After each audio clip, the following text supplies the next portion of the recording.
a guide to your next level. And in this video, I'll be talking about how to see fear as a sign of growth instead of a barrier. And if fear has been whispering in your life, the conversation that I'll be having today will help you see fear in a very different level and in a very different way. Hey, my love, welcome back to today's video. Thanks for popping in again and thanks for joining. Thanks for always coming back to support your girl. So, on today's video, I'll be talking about how to see fear as a sign of growth, not as a sign of weakness. So sit tight if you be thinking that all the fear whispering in your ear or in your life is a sign of a downfall or delay or weakness. This video is going to help you see fear in a very different way, and I broke this video into three parts. One is why fear shows up when you are growing. The second one is how to reframe fear into a signal for progress. And the third one is a simple practice to turn fear into your fuel. Fear is supposed to be a fuel for you. Fear is supposed to be that guide that's actually helping you to push and go. Normally, the fear will always come. There will always be fear whenever growth wants to take place. There will always be a sign of fear whenever expansion wants to take place. But this fear is not supposed to hold you back or keep you stuck or keep you in one circle. It's supposed to be a guideline to push you or a sign of a growth for you that yes, growth is about to take place. This is just fear doing its thing, or my brain doing its thing. I still have to move and I still have to go. So in this video, I'll be helping you see fear in a very different way and in a different pattern, and for you to understand that fear is not a sign of weakness but a fear for you to push further and continue doing that thing that you want to do.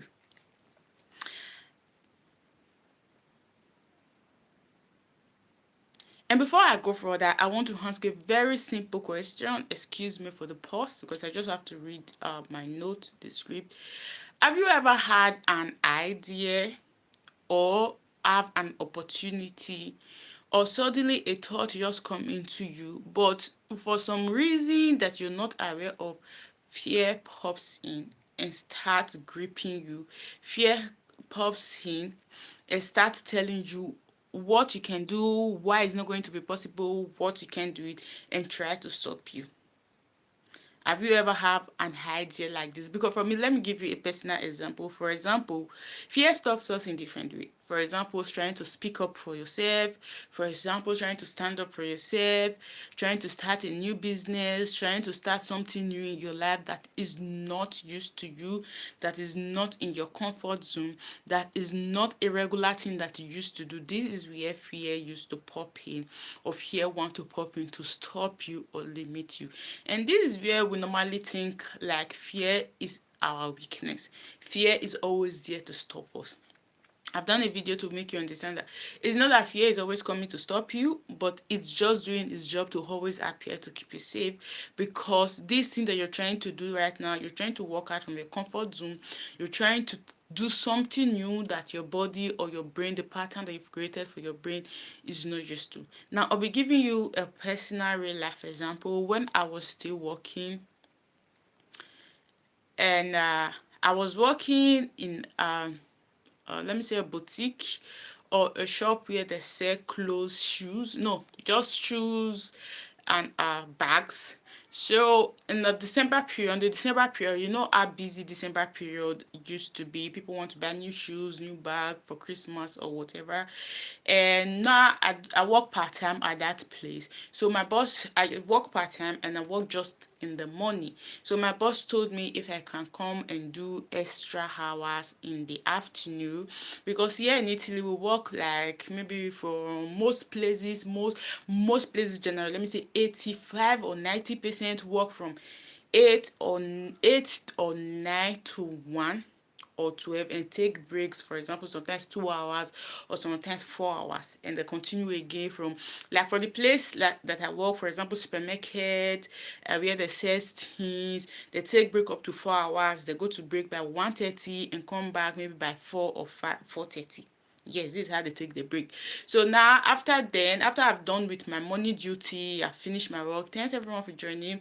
My boss asked me, since it's Christmas period, it's very busy. Sometimes I used to go out to the how do I call it? I've forgotten the name. Let me just let that be. If I remember, I'll say to go take shoes or bags for people that need extra, something extra. So it's kind of difficult.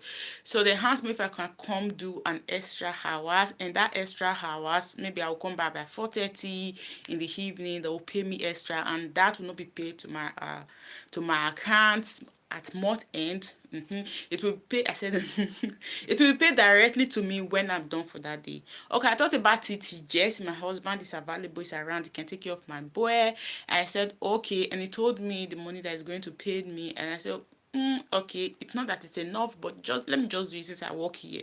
I said okay. Then when I got home, I relaxed for some hours and I went back. So when I went back, I was done. When I was done, when it was time for my boss to pay me the money that he was supposed to pay me, it was extra €10 short. I don't even think, no, it was 2 days. The first day I didn't collect anything. Then the second day that it was supposed to give me the money, it was extra €10 short. €10, yes, €10 short. It was extra €10 short. And I collected the money. When I collected the money, I saw the money, but I was in a rush because it was almost night. It not almost night, it was almost 8 p.m. And I don't drive at night. I was just like in a rush that I can get home safe. So I collected the money. I didn't say anything, but when I was working at, I saw the money. It was €10 short, and it was not supposed to be like this. And I heard our wife, and I heard his wife telling me, asking me if the money was enough. If the money was enough, I saw the both of them looking their eyes, and I was like, something is off right here. And I collected the money. I didn't say anything because I was in a rush. And yes, I was supposed to say something at that particular time, and I collected the money just because that thought of don't speak out for yourself, always keep mute. And I collected the money. I was in a rush and I went to my car, I took my bag and I got home. I went home directly. When I got home, I was driving home. All the thought was in my head. Why did I speak up? Why did I speak up? Why did I speak up on myself? This money was extra €10 short. I would have supposed to speak out immediately because this was not the agreement. This was not a plan. And I was supposed to open my mouth and speak because the wife asked me immediately that, is it enough? And the wife was not supposed to ask me if it was enough because that was not the agreement. We made the agreement. This is how much I'm supposed to collect when I'm done. So I collected the money and I said, okay, no problem. No problem. It's good. It's all fine. Since I'm still going back there tomorrow, I'm going to speak up. Okay, I got home. I was fighting with myself in my head. Should I speak up? Should I just let it be? Or should I say something? How do I speak up? This thought of how do you do it? How do you say this? And like this conversation, I said, don't worry. I kept calming myself down. Don't worry. Don't worry. We're going to speak up for ourselves. We're always going to speak up for ourselves. I've learned to always speak up for myself. Since I didn't, which I was supposed to do it at that particular moment or amend it immediately, but I'm still going to do it the next day when I go there. So when I got to work the next day, um, the fear came up, wanted to tell me, just stop, don't say anything, just let it slide, just let it be. You understand, you can't do anything about it. You're supposed to speak up at that particular time, but it needs to be. Yes, the fear kept popping in, giving me that sign, keep coming up with different signs. But I said, you know what, I'm going to speak up. I don't care. I'm going to do it, but I'm going to speak up. I don't care if I'll be there because of fear in my head, the tensions. I won't even know how to explain myself. But I'm going to go there and I'm going to speak up for myself. No matter how it turns out, but I'm going to speak myself. And I went straight to my boss and I looked my boss in his eyes and I told him that yesterday the money that you gave me was short with €10 and it was not supposed to be like that. That was not the agreement. That was not the plan. This is the amount that you told me you're supposed to give me. So why was it short? And he looked me in my eyes and he smiled and it was like, different story. And I said, but that was not the agreement. That was not the conversation we had before I decided to came back. And the money was not even enough for me, but I decided just to do it because I worked here. And I was smiling, but at the same time, I was speaking my mind. I was not like upset. There was a smile in my face, but I was so scared inside of me, but I was speaking my mind and I was standing up for myself. Then when I was done, I walked away and he came back and gave me that €10 back. He came back immediately and gave me that €10 back. And I was happy. I was not happy because he gave me back the 10 euro, the money, but I was happy because I was able to stand up for myself. And when I stood up for myself, I did not stood up with all my face being upset or angry. I was smiling, but at the same time, I was speaking out my mind in a very gentle, calm way, telling him how I felt and what he did that I didn't appreciate it. Cool and calm, and I was so happy that I did that for myself. This is how fear appears in our life, and this is a sign of growth. That is a sign of growth for me, that yes, I can speak up for myself even when there's fear. Yes, I can stand up for myself even when I'm so scared to death. I can still stand up for myself. I don't really want to know how it ends, but the most important thing that I'm standing up for myself and speaking up the right thing for myself without being upset or trying to fight with that person, but still the same time still being calm, relaxed, but explaining how I'm feeling in a very good and respectful manner. So I'll be going straight to the video. The first one is why fear shows up when we want to grow, when we want to expand. Is fear points you to growth. It points you to growth. It's not like fear is trying to take you away from your growth. It's the way you see it in your head or the way you think it in your head. Fear is pointing you to growth. At that particular moment when I was trying to speak up for myself or want to speak up for myself, yes, fear is pointing me to that place, yes, that go and do it. But still, the same time, I'm seeing it in my head that fear is telling me that don't do it, don't do it, just let it be, just let it slide. How would you explain yourself? You might be too upset or too hungry, because when I'm upset or angry, there's always a probability that I can't really explain myself the way I want or wish to. That's why whenever I want to explain something that is very important to me, I try to calm my nerves down first before trying to do that, so that I can explain it in a very proper way that the next person can understand exactly what I'm trying to say. So it's pointing you to the sign of growth, not really limiting you, but depending on the perspective that you see in it. That's just the fact. It's depending on the perspective that you see in it. We don't feel fear when we're doing something that is easy. We don't feel fear when we're doing something that is in our comfort zone. We don't feel fear when we're doing something that is used to us. We don't do fear when we do something that's very easy. If, for example, it was somebody very, very close to me or my spouse, like we talked about something and it was short with 10 euro, it was my spouse, it would be too easy for me to just go say, why is it short with 10 euro? Because it's in my comfort zone, it's very easy to me. But somebody that is not very close to me and it's even my boss, it's kind of out of my comfort zone, it's kind of out of my reach, it's not in my comfort zone, my brain is not used to it. So this is when fear just striking, because me doing that thing, it's just that I set a boundary between me and my boss that next time don't repeat something like this. But me just shutting up and keeping my mouth shut, it will repeat. It will repeat, and they will understand that they can just walk or do whatever they want to do to me without me saying anything. But me standing up for myself and speaking that, it's just like I set a boundary between us that no, you can't do something like this to me. Because me doing speaking that, it's just like I'm crossing my boundaries, I'm stepping out from my comfort zone. So fear does not really shows up in something that is already used to you. For example, you brushing your teeth, fear does not show up that you're going to brush your teeth. You waking up in the morning, washing your face, changing your clothes, going to work, fear does not shows up on something like drinking your favorite coffee, making your favorite meal. Fear does not show up, because these are something that is already used to you. You've already created this pattern for your body. It's used to your system, it's used to your nervous system. Fear is already in your comfort zone. Fear does not show up. But you trying to do something new, trying to take a step out of this comfort zone, this is when fear always popping and showing and show out. You don't get nervous fear does not shows up when you're stepping into new territory. Or fear shows up, sorry, I made a mistake. Fear only shows up when you're trying to step into new territory, a territory, or do something new, or do something out of your own comfort. Starting a project, speaking up, trying something new, that means fear is actually a compass. Where there is fear, there's usually an expansion. Where there is fear, there's usually an expansion. Where you think there is fear, it's trying to limit you, it's not trying to limit you. It's just trying to make make you understand that expansion is taking place, growth is taking place. But like I've always said, depending on how you're seeing it or the perspective you're seeing it in your head.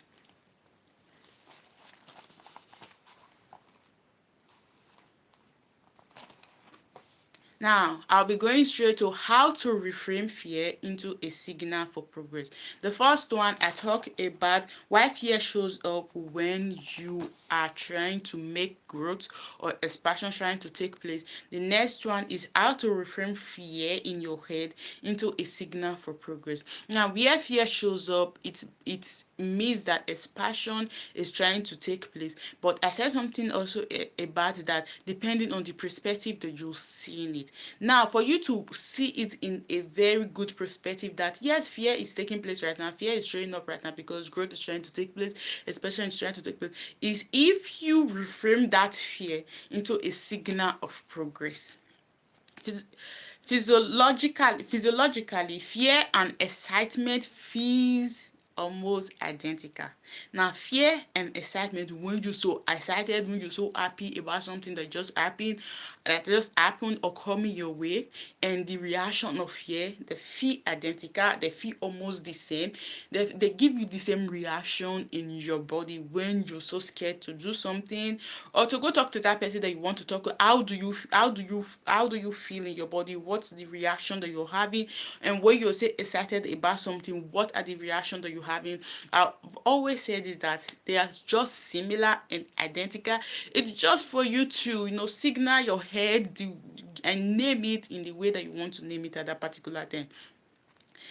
Sweat on your palms when you're so scared. Let me just say it like when you're scared to speak out in the meeting, when you know that you want to speak out or address something in the meeting, and your boss is there. How do you feel? What are the intentions that you're having? What are the reaction you're having in your body? Sweat on your palms. Your heart is raising. Butterflies in your stomach. And these are the same reaction that you're having when you're excited to see someone that you've not seen for a very, very long time. When you're so excited and you've been waiting for that phone call that want to change your life, that phone call that want to change something in your life, that reaction that that reaction in your body when you're so happy about something, you feel that butterfly in your stomach, your chest starts panting. Some people have those sweat on their palms. Some people just have those shivering, things like this. These reactions are similar to fear. It's not like they're different. It's not like you have different reactions when fear is showing up. It's not like you're having different reaction when something good or you're so excited or happy is coming into your life already in your life. The only difference is the label you give it. Like I said, these are the same and they are identical, but the difference is the label you name it or the label you give it, the name you give it in your head. Now, when you're having this reaction, what are you telling yourself in your head? You're saying, I'm so scared right now. I'm so scared right now. I don't know how to do this because there's a lot of anxiety inside of me. I don't know if I can face this person. I don't know if I can speak hard. Why? Because you've already named or labeled it as a fear. But still, at the same time, you can still label it as an excitement. You can, at least you are having this reaction right now in the midst of a meeting that you really want to speak up or speak hard for yourself, and you're having this reaction. You can just sit down there, remain stuck, or sit there and name it in your head. I'm so scared right now. I don't know if I can do it. Or you can just name it. I'm so happy right now. I'm having a reaction of excitement that I know that I can speak out and I can say whatever thing that I want to say in a very appropriate way right now. If you call it fear, you freeze and remain stuck. If you call it excitement, you move forward. You can literally trick your brain by saying I'm excited instead of I'm scared. Like I said now, our brain is something that we create pattern from. Whatever pattern, and our brain loves to follow the guideline of pattern. And whatever patterns we create for our brains, they follow. And whatever you tell yourself, your brain accepts it. If you tell yourself right now that, oh, I'm feeling fear right now, of course your brain accepts it and just walk according to that pattern and guideline. But if you trick your brain, because our brain works with tricking, and we have those power and ability to always trick our brain, to switch things in our brain, not by going medically. I'm saying like just switch it with word and the thinking, and reframe it with the kind of the word that you're having in your head. Now you're having this reaction of fear in your head. You can trick it and reframe it that right now I'm so excited, and you stand up for yourself. Or you can still remain stuck and freeze yourself right now and feel like right now I'm so scared, and you remain stuck right there.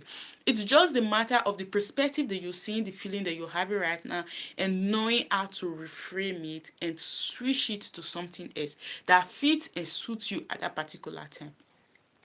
And right now, we're going to a very simple practice to turn fear into your fuel. Turn fear into your fuel to always push you ahead, to always push you to that place that you want to go, rather than making you stuck. And right now, I've talked about for the past 20 minutes, I think 20 minutes, yes, I've talked about how to why fear shows up when expansion or growth is trying to take place, and I've talked about how to reframe fear into a signal for progress. And the last one is a simple practice to turn fear into fuel, to push you to go do that thing, to push you to go make that progress, to push you to go speak up for yourself. Every time the first one is every time fear shows up, ask, what is this trying to teach me? Every time that fear of anxiety shows up, now those thoughts of, do you think I should speak up for myself, or do you think I should just let it be, or do you think I should just start, or do you think I should keep mute or freeze myself right now? Ask yourself, what is this trying to teach me? What keys, confidence, or strength am I about to gain right now? Now it's trying to tell you, just let it be, just shut up, just sit freeze, stay stuck in that place. Ask yourself, what confidence, what strength, and what hint is this trying to teach me right now, or take me to, or what am I trying to gain in this place? For example, with the example that for example, the example that I gave, now the fear helped me to gain more strength. The fear helped me to speak up for myself. Yes, I listened to my fear, but I switch it and make it as a progress for me to say, yes, I know this is fear, but it's also an excitement for me to make progress in my life, to speak up when I'm supposed to speak up. Yes, I didn't speak up when I'm supposed to speak up, but I still stood up for myself and speak up. Now it makes me gain more, let me say, expansion, more growth, to understand that yes, it's always appropriate to speak up for yourself. Now, fear is a proof that you are entering a classroom for growth. Fear is not a proof of weakness, like I always said. Fear is a proof that if you can switch it as a sign of progress in your life, if you can switch it or touch it to something else as an excitement or expansion, wherever fear is, there's a sign of growth. You understand that fear is making you see that you are entering a room of growth, or you're entering a classroom of growth. Hey, my love, I hope this video touched you and helped you in any part of your life. Thanks for staying to this time, and thanks for watching this video to the end. I really appreciate it, and don't forget that I love you and I got you here. Peace. See you tomorrow.